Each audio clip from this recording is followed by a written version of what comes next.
అద్భుతం కృషి చేశారు. రెండు రాష్ట్రాల్లో కలిపి కూడా ఇప్పటి వరకు మొత్తం 39 సంవత్సరాలు అబ్బాయిలే ఫస్ట్ టైం ఈ చరిత్రలో ఈ అమ్మాయి ఫస్ట్ మార్క్. That's great. మీకు ఎలా ఉంది చెప్పండి.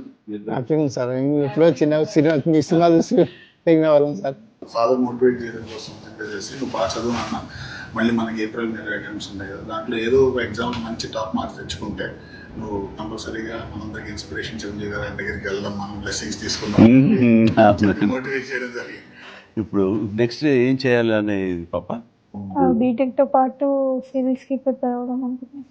Okay, excellent. ఓకే, చూడాలని మాకు ఉంటుంది. అండ్ తల్లిదండ్రులకి నువ్వు గర్వకారణం అవ్వాలి, మీ ఇన్స్టిట్యూట్కి నువ్వు గర్వకారణం అవ్వాలి. ఇదే లక్ష్యంతో మన ఖచ్చితంగా సాధిస్తామన్న దృఢ నమ్మకంతో నువ్వు కఠోర దీక్షగా ఇట్లాగే చేస్తే జరగదంటే ఏది లేదు. నేను అందుకు చిన్న ఎగ్జాంపుల్. నువ్వు చాలా మంచి పని చేస్తావు. ఆడబిడ్డ ఏం చదివిస్తామని అని కాకుండా మంచి ఎడ్యుకేషన్ ఇచ్చారు.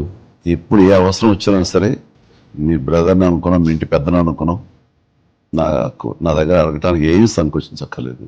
ఈ ఒక్క ఇబ్బందితో మాత్రం పాపధ్యేయం అనేది ఆగిపోతుంది.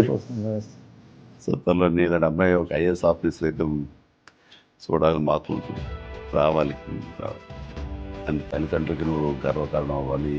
ఇంకెవరిని కలవాలనుకుంటున్నావమ్మా? మీరే సార్ అంటే నాకు ఇది సంతృప్తి ఇచ్చిన సంఘటన అమ్మా. Very happy. Rishi, please, small honour for you.